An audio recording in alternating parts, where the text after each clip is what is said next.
प्रकाशितं येन तस्मै श्रीगुरु श्रीचैतन्यमनोभीष्टं स्थापितं येन भूतले स्वयं रूप कदा मह्यं ददाति स्वपदान्तिकं वन्देऽहं श्रीगुरो श्रीयुतपदकमलं श्रीगुरून् वैष्णवांश्च श्रीरूपं साग्रजातं सगणरघुनाथान्वितं तं सजीवं साद्वैतं सावधूतं परिजनसहितं कृष्णचैतन्यदेवम्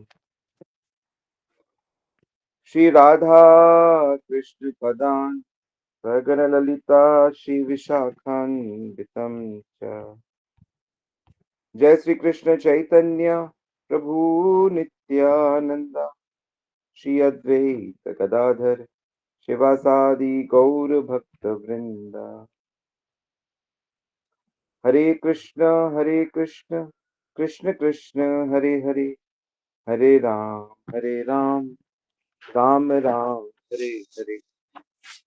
सब लोग एक बार बोलिए, हरे कृष्ण कृष्ण कृष्ण हरे हरे हरे राम राम राम हरे हरे।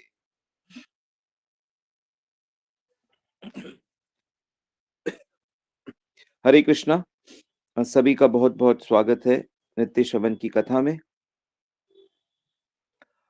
और जीवन में अपने लक्ष्य को पहचानना सबसे ज्यादा जरूरी है। और कौन सा लक्ष्य?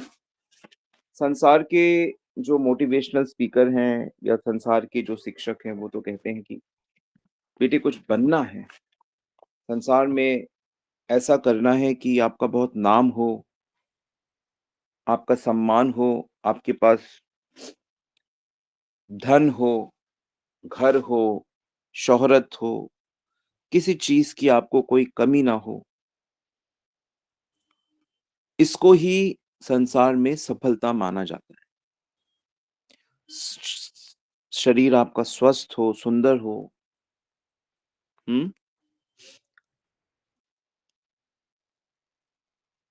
इस सांसारिक सोच है, इसमें बहुत दुख है,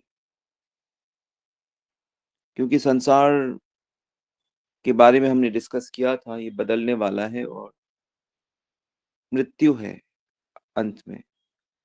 आपको पता है जो फिल्में बनती है ना या कोई कहानी लिखी जाती है, तो जिस भी कहानी में हीरो मर जाता है, जनरली सभी फिल्में नहीं पर मैक्सिमम, इक्का दुक्का टाइटैनिक जैसी छोड़ दीजिए, लेकिन जिन भी फिल्मों में हीरो मर जाता है ना या हीरोइन मर जाती है, वो फिल्में जनरली फ्लॉप हो जाती है। फ्लॉप हो जाती है मतलब लोगों को वो फिल्में अच्छी नहीं लगती कि हीरो मर कैसे गया, हमारी हीरोइन मर कैसे गई। इसलिए हीरो हीरोइन को विजयी दिखाते हैं, जिंदा दिखाते हैं। और अब संसार में देखिए स्टोरी, तो संसार में तो हम सारे के सारे मरणशील हैं, मृत्यु लोग तो है ही है। सबकी स्टोरी का दी एंड ऐसे ही होना है। तो क्या हमारा जीवन फ्लॉप स्टोरी है? तो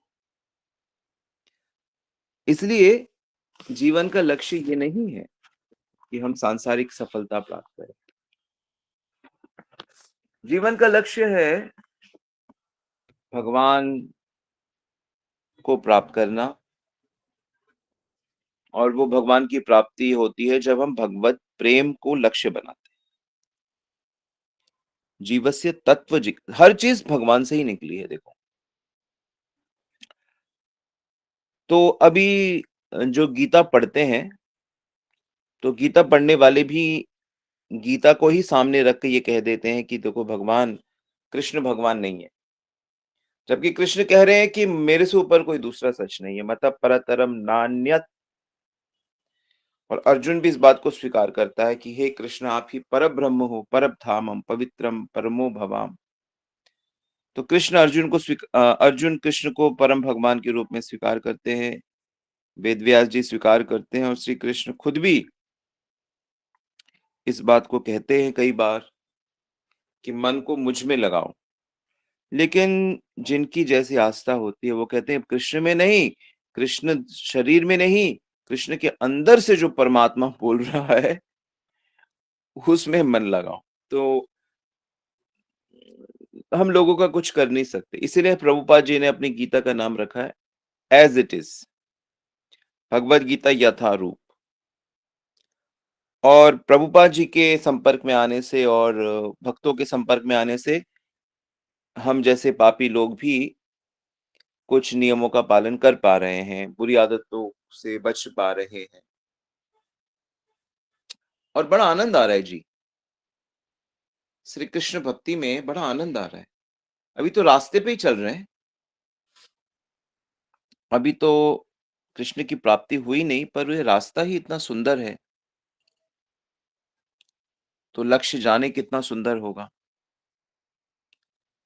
तो आज मैं आपको ना एक बड़ी अच्छी बात बताता हूँ, बहुत ही सुंदर बात। और मैंने इस विषय पे कई बार पहले भी क्लास की है, अगर आप पुराने लेक्चर्स देखोगे। लेकिन मेरा मन बार-बार पता नहीं क्यों इसमें आता है। तो हमें भगवान से प्रेम करना है और प्रेम का लक्ष्य क्या होता है? आप जिससे प्रेम करते हो ना, तो तब आपका लक्ष्य बन जाता है कि मुझे उन्हें प्रसन्न रखना है। प्रेम का मतलब ही होता है कि जो प्रेमी है, प्रेमास्पद है, उसको प्रसन्न रखना। आप जिसके भी प्रेमी हो, तो अपने जो आपका प्रेमास्पद बोलते हैं उसको, जिनसे आप प्रेम करते हो, उनको प्रसन्न रखना, उनको उनके आनंद की वृद्धि करना, है ना? सिंपल सी बात है। माँ अपने बच्चे से प्रेम करती है, तो माँ अपने बच्चे के स्वाद अनुसार भोजन बनाती है, पकवान बनाती है, उसका कम्फर्ट, उसकी सुंदरता, हर चीज़ पे ध्यान रखती है। तो ऐसे ही यदि हमें श्री कृष्ण को प्रसन्न रखना है, अगर मैं आपसे भी पूछूँगा कि क्या आप श्री कृष्ण को प्रसन्न रखना चाहते हो? क्या आप कृष्ण को सुखी करना चाहते हो? तो फटाफट आप हाथ उठा दोगे, हाँ, हाँ, हम भी रखना चाहते हैं। आप ज़रूर इसमें मेरी हाँ में हाँ मिलाओगे कि हाँ, हम कृष्ण को प्रसन्न रखेंगे, हम उनके अनुकूल ही कार्य करेंगे। पर क्या आपको विश्वास है, क्या आपको ये बात पता है कि आपकी छोटी से छोटी चीज़ भी श्री कृष्ण देखते हैं? क्योंकि भगवान हमेशा देखते हैं, वो दृष्टा हैं। हृदय में रहकर सबको देखते हैं, सब कुछ देख उनसे कुछ छूटता नहीं है। तो ये तो अच्छी बात है, ये तो अच्छी बात है। एक बार एक मुसलमान व्यक्ति ने मौलवी से पूछा कि मौलवी साहब, हम तो ये रोज़ जो नमाज़ पढ़ते हैं, क्या अल्लाह सुनते भी हैं? क्या अल्लाह को अच्छा अच्छा लगता है? मतलब हमारी जो नमाज़ है, क्या अल्लाह को अच्छी लगती है? हम सही नमाज़ पढ़ते हैं? तो मौलवी ने कहा, हम पूछ के बताएँगे। मौलवी ने ऐसे ही बोल दिया कि हम पूछ के बताएँगे। उसने कहा ठीक है। दूसरे दिन जब वो आए, तो उन्होंने कहा, मौलवी साहब आपने पूछा? तो उन्होंने कहा, हाँ, पूछा। क्या बोला अल्लाह ने? बोला तेरी एक भी नमाज़ ठीक नहीं होती। तेरी एक भी नमाज़ सही नहीं होती। तो जैसे ही उस मुसलमान ने वो सुना, वो तो नाचने लगा। तो बड़ा खुश हो गया। कहता तो मौलवी कहता, "अरे सुन, मैंने क्या कहा? तेरी एक भी नमाज़ सही नहीं है और तू कम-बकत नाच रहा है?" उसने कहा, "हाँ, मैं नाच रहा हूँ। मैंने सुना आपने क्या बोला और इसी बात से मुझे इतना आनंद हो रहा है।" कहता, "आनंद क्यों हो रहा है तुझे?" कहते, "इसका मतलब है कि अल्लाह ने मेरी सारी नमाज़ सुनी है ना, एक-एक नमाज़ सुनी है, तभी तो वो कह सकते हैं कि तेरी एक भी सही नहीं है। हम तो सोचते थे वो सुनते ही नहीं है।" तो वो इस बात से प्रसन्न था बड़ा और उसकी बात में दम है। तो कहने का अर्थ ये है कि हमारी सारी चेष्टाएँ मन में भी जो होती हैं, वो भी भगवान को पता होता है। तो कहीं हमारा मन सही चेष्टा करे, सही प्रयास करे, सही डायरेक्शन में चले तो भगवान को सबसे पहले पता लगेगा और भगवान रीझ जाएँगे, प्रसन्न हो जाएँगे। तो जब अर्जुन ने कृष्ण से पूछा कि आपको क्या पसंद है? मतलब अर्जुन ने डायरेक्टली ये कुछ क्वेश्चन नहीं पूछा कि आपको कौन पसंद है, भगवान ने अपनी तरफ से ही बोल दिया। क्योंकि देखो भगवान एक दिव्य पर्सनैलिटी है, जब वो बोलना चालू करते हैं ना, तो उनके भी जैसे भाव उठते हैं, वो उस तरह बोल देते हैं। और जब भी भक्तों का प्रसंग आता है ना, तो भगवान को रोकना मुश्किल हो जाता है। भगवान तो फिर तब बड़बोले बन जाते हैं और बोलते रहते हैं, बोलते रहते हैं। भक्तों के विषय में भगवान को बोलना अच्छा लगता है।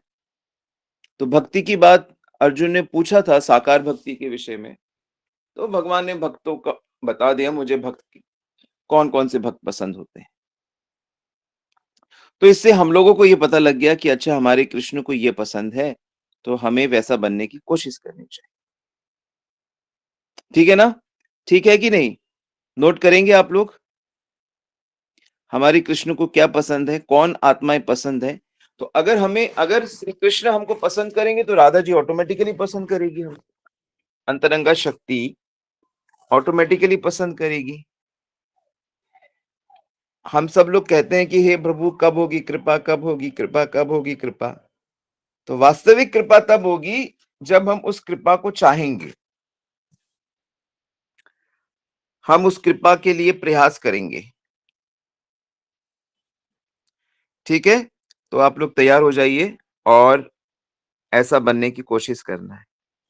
ठीक है? पहला क्वालिटी है अद्वेष्टा सर्वभूतानां। मुझे वो भक्त पसंद है जो किसी से द्वेष नहीं करता, किसी भी प्राणी से। किसी का भी अनिष्ट करने की भावना उसमें नहीं होती है। भगवान में भी नहीं है। भगवान कहते हैं सुहृदम सर्वभूतानां, मैं सबका भला चाहता हूं।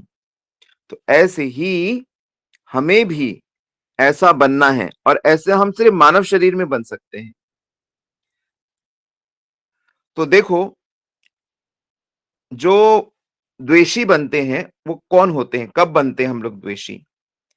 हमारे अंदर गलत दूसरों का नुकसान पहुंचाने की भावना हमारे अंदर कब आती है? तो दो सिचुएशन में आती है। अ, जब हम कोई चीज प्राप्त करना चाहते हैं, जैसे कि पैसा, धन प्राप्त करना चाहते हैं, मान, रिस्पेक्ट प्राप्त करना चाहते हैं, है ना? तो इसको प्राप्त करने में मतलब हमें धन प्राप्त होना जा रहा है और कोई आदमी बाधा दे रहा है, हमको धन लेने नहीं दे रहा। हमारा रिस्पेक्ट, मान, बढ़ाई के बीच में कोई बाधा दे रहा है, हमारी बुराई कर रहा है, या हमारी कोई लोग रिस्पेक्ट कर रहे हैं, उनको उल्टा-सीधा हमारे बारे में बोल देता है। और जो चीज़ें हमें पसंद नहीं है, जो व्यक्ति हमें पसंद नहीं, जो क्रिया हमको पसंद नहीं और वो चीज़ हमको कोई लाके दे दे,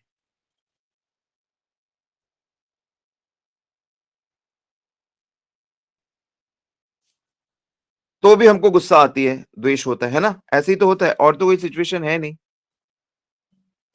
इसको लिख लो आप। लेकिन जो भगवान का पक्का भक्त होता है ना, जिसने भक्ति को समझा है गुरु से, जिसकी गुरु के प्रति श्रद्धा है, जिसकी नाम के प्रति श्रद्धा है, जो थोड़ा समझा है, जो पक्का भक्त बन गया है, उसके मन में, बुद्धि में, शरीर में, इंद्रियों में उसके विरुद्ध चाहे कुछ भी करो, बोलो चाहे व्यवहार करो, चाहे उसकी भगवत प्राप्ति के ही बीच में घुस जाओ, उसमें भी बाधा दे दो, उसको धन की दिक्कत दे दो, शरीर की दिक्कत दे दो, लेकिन उसके हृदय में 1% भी द्वेष नहीं आएगा। ऐसा व्यक्ति मुझे बहुत पसंद है, श्री कृष्ण कह रहे हैं। द्वेष नहीं आना चाहिए। अरे कैसे संभव है कि किसी के प्रति हमारा द्वेष ना हो? अरे संभव है। बिल्कुल संभव है। कैसे संभव है? निज प्रभु मैं देख ही जगत के ही संग करहि विरोध। कि जब सबके अंदर मैं बैठा हूं, तो मेरा भक्त मुझे देखता है, मेरे भक्त को वैसी आंखें मिल जाती हैं जिससे वो मुझे देख ले सब जगह, सबके अंदर। ये है रहस्य अद्वेष्टा बनने का। और इतनी शांति मिलती है फिर। हम लोग तो परेशान ही हैं, हमारे तो घर में ही द्वेष हो जाता है। अभी कोई बहू का सास के प्रति हो जाए, या भाई का भाई के प्रति हो जाए, या ननद का बहू भाभी के प्रति हो जाए, ससुर के प्रति हो जाए, अपने पड़ोसी के प्रति, रिलेटिव, किसी दूसरे रिलेटिव के प्रति, कैसे जिएंगे? तो दुख बढ़ता ही जाएगा। और आपने ध्यान ही नहीं दिया, उसको बिगड़ने दिया, उसका चिंतन करके उसको और सुदृढ़ कर लिया। तो क्या इसका सॉल्यूशन क्या है? इसकी दवाई क्या है? कि निज प्रभु में देखी जगत, सबके भीतर अपने कृष्ण को देखना होगा। इतना ही नहीं, भगवान का जो भक्त होता है ना, उसका जब कोई बुरा करता है, उसको, बुरी एक्टिविटी को भी वो भगवान की कृपा मानता है। क्योंकि उसको पता है कि मेरे भगवान के बिना ये क्रिया हो नहीं सकती। मेरे भगवान की जब तक यस नहीं होगी, ये क्रिया हो नहीं सकती मेरे साथ।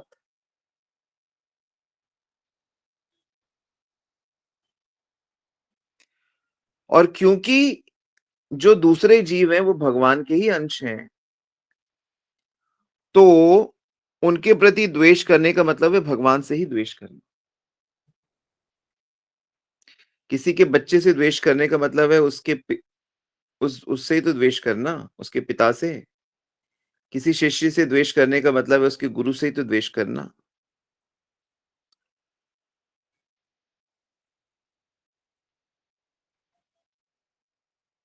तो जब तक ये द्वेष की भावना हम जड़ से ना खत्म कर दें सबके प्रति, और ऐसी खत्म कर दें कि आगे हमें हो भी ना सके द्वेष, तभी जाके हमारा अनन्य प्रेम होता है भगवान से। अन्यथा हमारा प्रेम संभव नहीं। प्राणी मात्र के प्रति द्वेष भाव से जब हम शून्य हो जाते हैं, तभी जाके हमारा प्रेम होता है। तो ये सिद्धांत है भाई, लिख लो इसको, कि जब तक ये खटपट रहेगी, जब तक भावना गलत रहेगी, उसमें देखना होगा। मुझे मालूम है बहुतों की खटपट है और बहुतों का बहुत से मनमुटाव है, न जाने कितना है, लिस्ट बना सकते हैं आप कि भाई ये तो लिस्ट बनी गई लंबी, अब इसको ठीक कर लो। कैसे?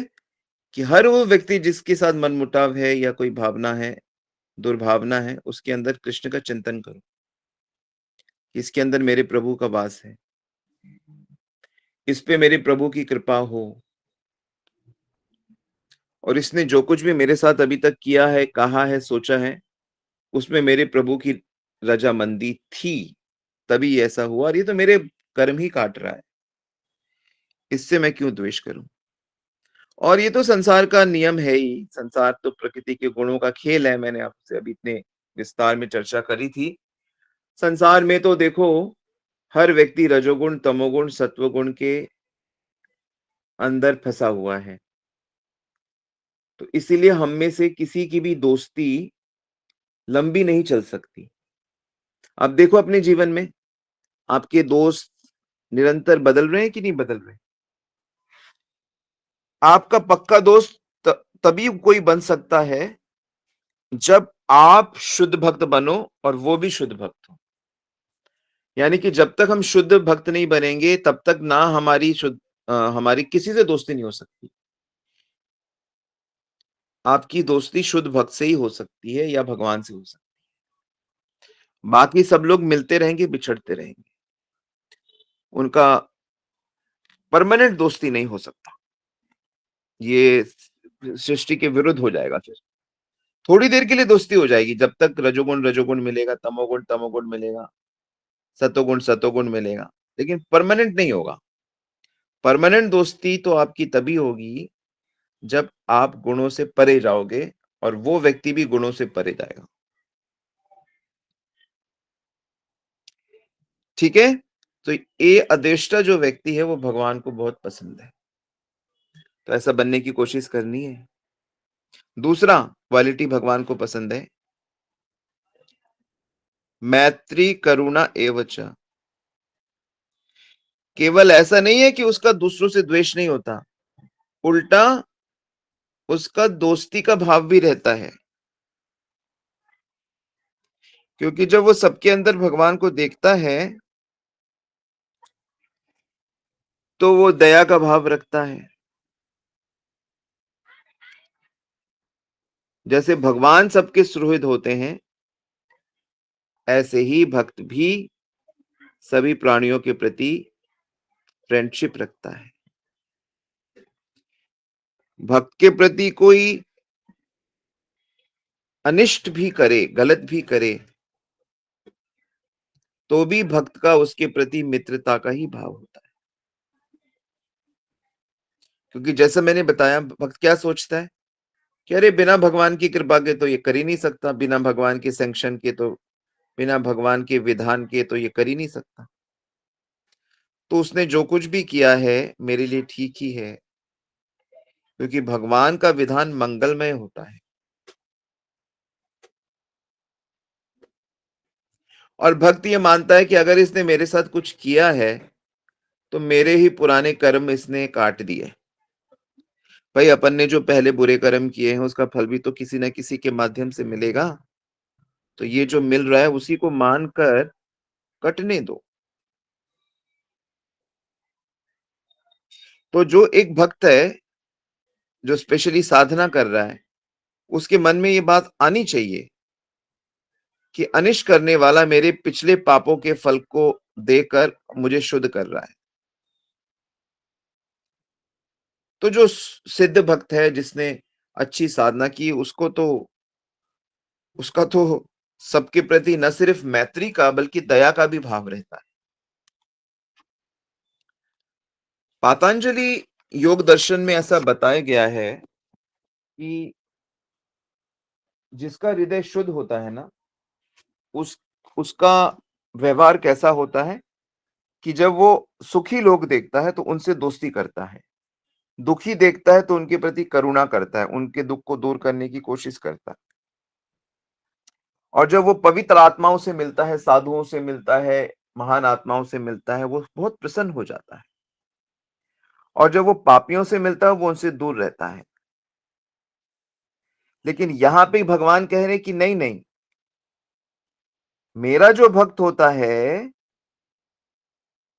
वो जब पापियों से भी मिलता है तो उनके प्रति दया करता है, मैत्री करुणा एवच।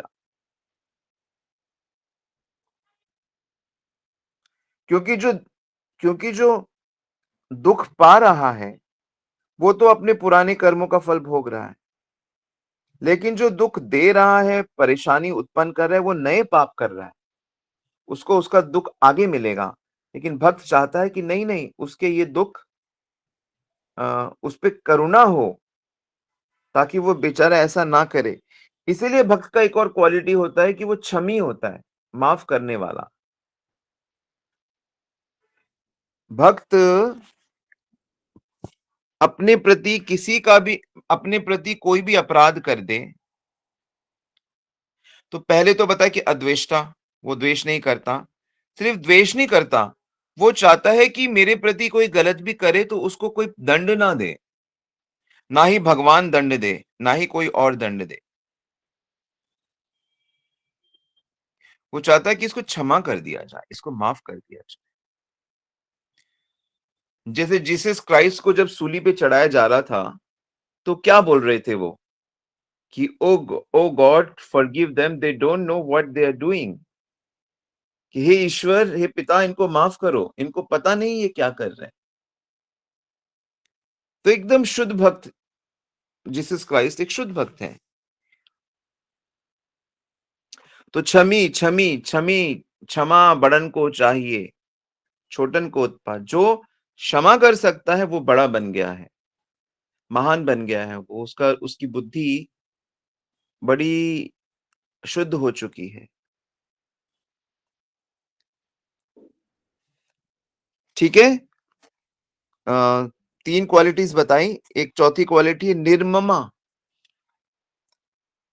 अद्वेष्टा, सर्वभूतानां मैत्री करुणा और क्षमी, माफ कर देना। और निर्ममा, निर्ममा का अर्थ होता है उसकी किसी से ममता नहीं होती। यूजुअली क्या होता है, हमें लोगों के प्राणियों के प्रति और जो सामान है, वस्तु है, उसमें ममता हो जाती है। ममता का मतलब होता है मेरा है, मेरापन, मेरापन, मेरा है ये। और ये मेरापन ही हमको बांध देता है संसार से। भक्त तो अपने शरीर को भी अपना नहीं मानता, अपने मन को, अपनी इंद्रियों को भी अपना नहीं मानता, भगवान का मानता है। सनातन गोस्वामी जब अपना शरीर नष्ट करना चाहते थे तो महाप्रभु ने कहा ये शरीर तुम्हारा है ही नहीं। और विशेष करके जिन लोगों की दीक्षा हो गई है, तो थियोरेटिकली उनका शरीर उनका नहीं है, गुरु का है। जीवन में अगर गुरु आ जाए तो कोई भी चीज फिर अपनी नहीं माननी चाहिए, गुरु की माननी चाहिए, चाहे वो घर हो, परिवार हो, शरीर हो, इंद्रियां हो, सब कुछ, प्राण भी, कि मेरा नहीं है, मेरे गुरुजी का है, भगवान का है सब कुछ। इसको बोलते हैं निर्ममा।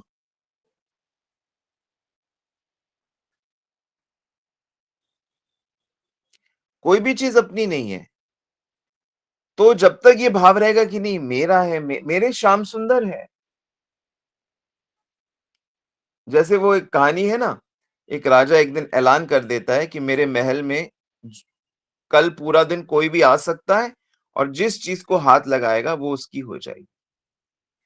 तो लोग सुबह से ही सारे लोग आने लगते हैं और वहां पे इतनी सारी चीजें थी उस दिन, खाने की, देखने की, नाचने की, आराम करने की, खेलने की, सब लोग बिजी हो जाते हैं। तो एक बुढ़िया क्या करती है, वो किसी चीज को हाथ नहीं लगाती, सीधा सीधा जाके राजा के पास जाके राजा के सर पे हाथ लगाती, कहती कि तुम मेरे हो। जैसे अर्जुन ने किया। अर्जुन ने महाभारत से युद्ध से पहले जब दुर्योधन अर्जुन दोनों ही द्वारकाधीश के पास द्वारिका जाते हैं, तो दुर्योधन तो सेना लेता है लेकिन अर्जुन श्री कृष्ण को छू लेता है कि आप मेरे हो, आप मेरी टीम में आओ। तो हमें ये समझना है कि श्री कृष्ण हमारे हैं, संसार की कोई चीज हमारी नहीं है। श्री कृष्ण अपने होने से संसार की चीजें शुद्ध रूप में सब हमारी ही हो जाती हैं, अहंकार रूप में हमारी नहीं होती। फिर अहंकार में हम भगवान से अपने को अलग कर लेते हैं। तो भक्त जो होता है वो किसी भी चीज को अपना नहीं मानता, हर चीज को गुरु का मानता है, यहां तक कि अपना शरीर, मन और इंद्रियां भी। तो ऐसा क्वालिटी होने से भगवान उसको बहुत पसंद करते हैं। और ध्यान दीजिएगा, हमारा लक्ष्य भगवान का प्रिय बनना है। भगवान का प्रिय, और दो भगवान के प्रिय बन गए तो उन दोनों में सदा को मैत्री हो जाएगी, वो सदा के संबंधी बन जाए। ओके, सो टाइम हो गया है, यहीं रुकते हैं और क्वालिटीज की चर्चा करेंगे आगे। आशा कर रहा हूं आपको अच्छी लगी है क्वालिटीज और आप कोशिश करेंगे। सॉल्यूशन बताया गया है, कोशिश करनी है, अद्वेष्टा बनना है, सबके प्रति मैत्री का भाव रखना है, करुणा करनी है, निर्ममा बनना है और क्षमी बनना है। तो जब तक ये सब क्वालिटीज अंतःकरण में नहीं आएंगी, हम कृष्ण से प्रेम नहीं कर पाएंगे। और हमें कृष्ण से प्रेम करना है और उनसे प्रार्थना करनी है कि हे प्रभु, आप मेरा केस ठीक करो, आप मेरा इलाज करो, आप मुझे ठीक करो, मैं आपकी शरण में हूं। बात बन जाएगी, बड़ी जल्दी बन जाएगी बात।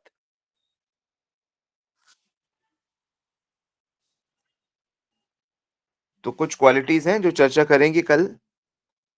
कोई प्रश्न है तो स्वागत है।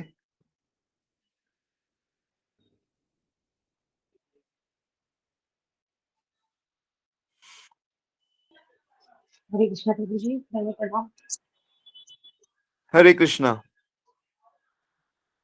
प्रभु जी, जैसे आपने अभी क्वालिटीज बताई, लेकिन अब हम इस चीज को समझ रहे हैं, किंतु अगर कोई बच्चा है और वो इस चीज को नहीं समझ रहा है और उसे अभी से ये लगता है कि जीवन तो बेकार है, हमें सफलता नहीं मिलेगी, हमें अपना जीवन समाप्त कर लेना चाहिए, तो उसको किस तरीके से समझाया जाए प्रभु? सत्संग से, भक्तों के प्रभु जी संग में, अगर उन्नत भक्तों से मिलाइए उसको। अच्छा संग मिलेगा, भक्तों का संग मिलेगा, तब तो जाके उसको ज्ञान होगा, समझ होगी। उसकी समझ अगर उल्टी है, इसका मतलब उसका जो संग है वो अच्छा नहीं है। वो गलत चीजें देख रहा है, वो गलत चीजें सुन रहा है, वो गलत लोगों से उसकी दोस्ती है, इसीलिए उसके विचार नेगेटिव हो रहे हैं। तो इसीलिए हमेशा जब तक जीवन है तब तक हमें भक्तों का ही संग करना चाहिए, उनके संग में ही उठना बैठना चाहिए। नहीं तो माया के संग में हम बिगड़ जाएंगे और अपना जीवन व्यर्थ कर देंगे। या तो इंद्रिय तृप्ति भोगों में लग जाएंगे और उन भोगों के लिए पापों में लग जाएंगे। तो यही उपाय है, आपको उसे अच्छे संग में लाना होगा। अगर वो आपकी बात सुनता है, आपका संतान है या आपका रिलेटिव है, तो कैसे भी करके या तो उसको भक्तों के संग में लाइए या वो भक्तों को उसके संग में ले जाइए, तभी इस बात बनेगी। ठीक है। क्योंकि बच्चे ने सुसाइड करने का भी कोशिश किया ना प्रभु जी, उसकी मम्मी की भी कुछ टाइम पहले डेथ हुई है, 1.5 साल पहले। तो अब वही मेरे को समझ नहीं आया आवाज कि मैं साफ नहीं उसको है किस आपकी। तरीके, मैंने कहा प्रभु जी उसको किस तरीके से, उसकी मम्मी की डेथ हुई है 2 साल पहले, तो अब वो डिप्रेशन में जा रही है, तो मैं उसको सत्संग से जोड़ लूं? हाँ, तो उसको अच्छे संग में लाइए, उसको गीता भागवत के ऐसे जो भक्त हैं उनके सत्संग से जोड़िए, उनसे मिलाइए, उसको संग दीजिए, तभी बात बनेगी।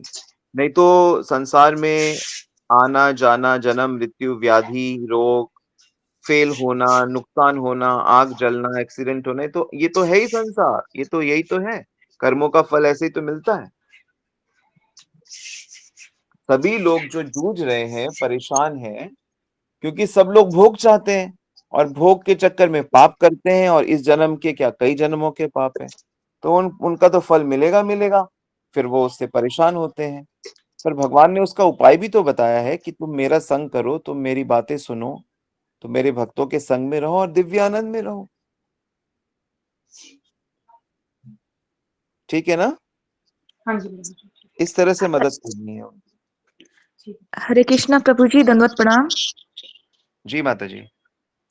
प्रभु जी, हमें प्रचार क्यों करना चाहिए और किससे करना चाहिए और किससे नहीं? प्रचार करने से पहले खुद पक्का होना चाहिए। पहली चीज, खुद समर्पित होना चाहिए, खुद अच्छे से 16 माला करनी चाहिए, आपका सदाचार होना चाहिए हर चीज के प्रति। फिर जब करुणा होती है, तो अगर आप ठीक से उसका पालन कर रहे हो भक्ति का, तो आपके संपर्क में जो भी आएगा उसको प्रचार होगा, विशेष करके श्रद्धालु। तो प्रचार किसे किया जाता है? श्रद्धालु को किया जाता है। तो जो भी श्रद्धावान व्यक्ति होगा, सुनने को रेडी होगा, उत्सुक होगा, या बिगड़ा हुआ नहीं होगा, तो वो उसको प्रचार किया जा सकता है।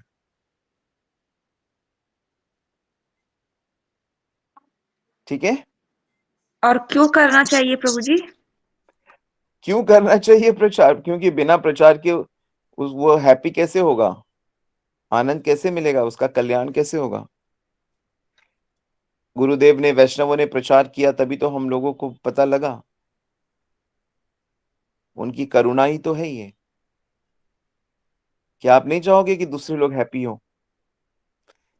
ये सोच के तो प्रचार करती हूँ, लेकिन कुछ लोग को प्रॉब्लम हो जाती है। हाँ, तो क्योंकि वो श्रद्धावान नहीं है ना, तो इससे घबराइए मत। जो श्रद्धावान है उन पे फोकस करिए, और जो उल्टा सीधा बोलेंगे या ये करेंगे, उनको कोई बात नहीं, उनके साथ, उनके प्रति न्यूट्रल रहिए और उनके सामने ज्यादा मत बोलिए, और जो सुनते हैं समझ उनको करिए। लिख लो इसको, ताकि इनके उल्टा पुल्टा कहने से आप हतोत्साहित ना हो। जी प्रभु जी, हरे कृष्णा, दंडवत प्रणाम, क्योंकि धन्यवाद। अभी तो आप ही की श्रद्धा कोमल है। तो अगर आप शुरू में कोमल श्रद्धा लेके मार्केट में जाओगी, तो जो बड़े-बड़े मगरमच्छ और शेर, लोमड़ी है, वो खा जाएँगे आपकी कोमल श्रद्धा को, परेशान कर देंगे आपको। इसीलिए पहले पक्के भक्त बन जाइए, काम, क्रोध, लोभ पे को अच्छे से उसको नियंत्रित करिए, मन बुद्धि को अच्छे से। शास्त्रीय ज्ञान बढ़ाइए, शास्त्र का ज्ञान बढ़ाइए, गीता का ज्ञान बढ़ाइए। प्रैक्टिकली उसको लिव करिए, जिए, तो फिर उसके बाद अपने आप ही जो भी श्रद्धावान इनोसेंट लोग होंगे, वो भक्त बनते जाएँगे। जी प्रभु जी, धन्यवाद, हरे कृष्णा, दंडवत प्रणाम। हरे कृष्ण प्रभु जी। हरि बोल।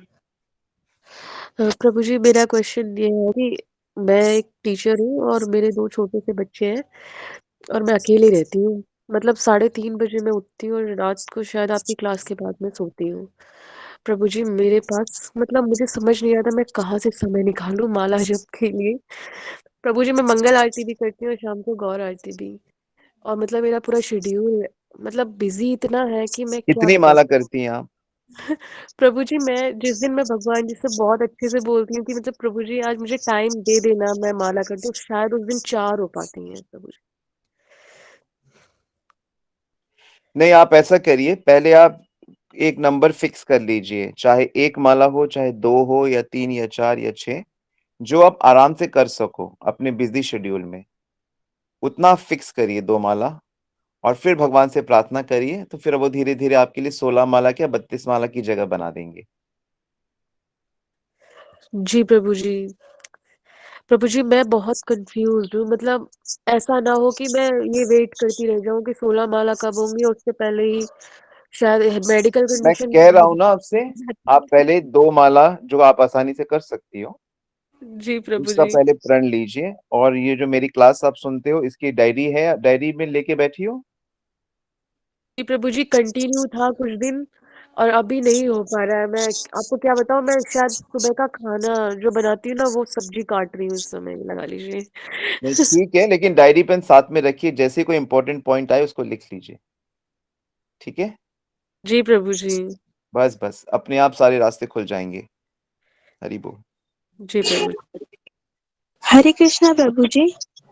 हरि बोल। प्रभु जी, आपने कल का क्लास में बोला था कि हमें अपना कर्तव्य करना चाहिए और हम जब जब आप संसार का जो ज्ञान दे रहे हैं उससे हमें संसार से आंतरिक भाव से अटैच होना चाहिए। तो प्रभु जी कभी कभी मतलब हम ही कभी कभी प्रभु जी वो नहीं कर पाते, वो लोभ मन में आ ही जाता है, लालच आ ही जाता है कोई भी कुछ काम के लिए।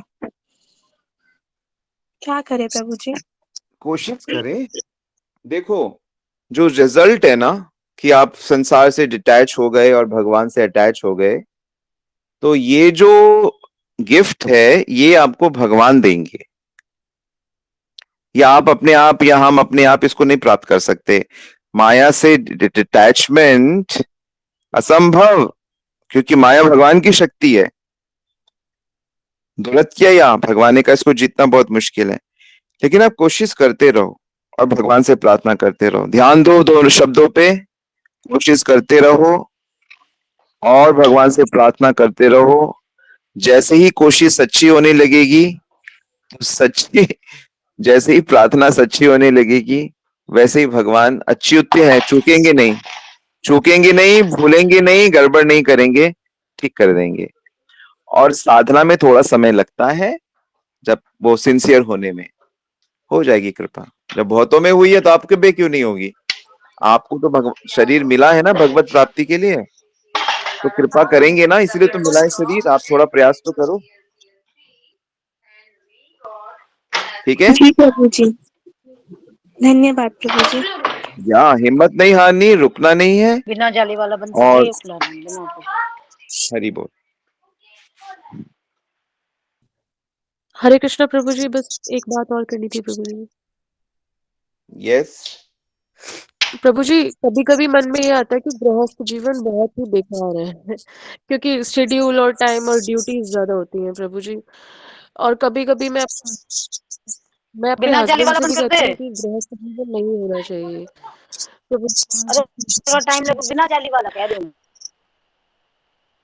आपने कहा गृहस्थ जीवन ठीक नहीं है। नेक्स्ट नेक्स्ट क्या बोला? प्रभु जी, मैं अपने हस्बैंड से भी कहती हूँ कि जैसे गृहस्थ जीवन नहीं होना चाहिए था, तो वो समझाते हैं कि ऐसा नहीं होता है, सब कुछ करना होता है। प्रभु जी, क्योंकि पेरेंट्स चाहते हैं कि सेटल हो जाएँ और फिर जब ज्ञान होता है प्रभु जी आध्यात्मिकता का, तो ऐसा लगता है पता नहीं क्या होगा प्रभु जी, उससे पहले हरि बोल ना हो जाए हमारा, कैसे कल्याण होगा प्रभु जी?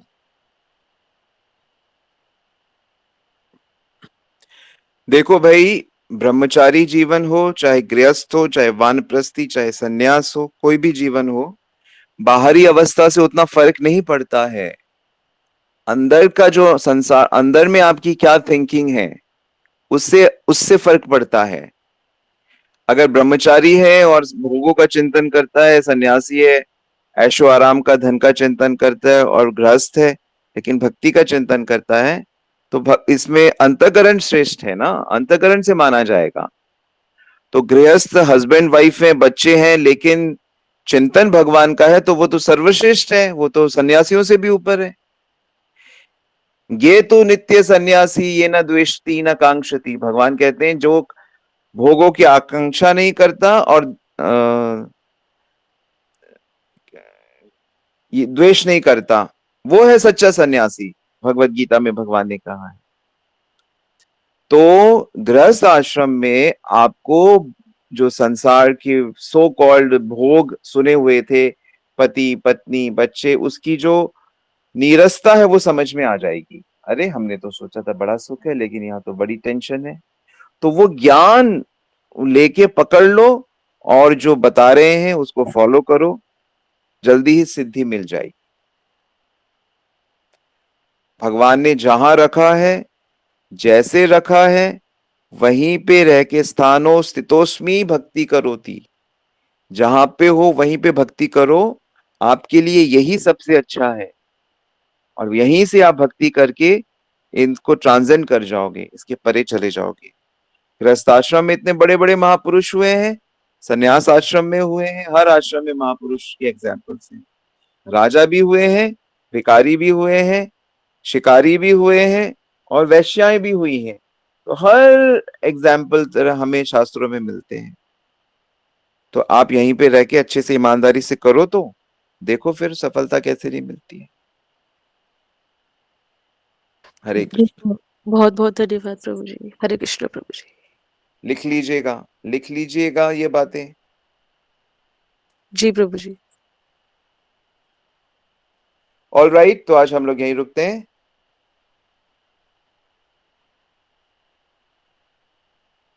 मैं देखता हूँ किसी ने कोई रिटर्न में तो नहीं पूछा, कुछ नहीं पूछा है, तो हम लोग यहीं रुकते हैं। वांछा कल्पितरूपस्य कृपा सिंधुभ्येव च पतितनां पावनेभ्यो वैष्णवेभ्यो नमो नमः। जगत गुरु श्री प्रभुपाद की जय, श्री गुरु महाराज की जय, समस्त भक्त वृंद की जय। गुड प्रेमानंदी हरि हरि।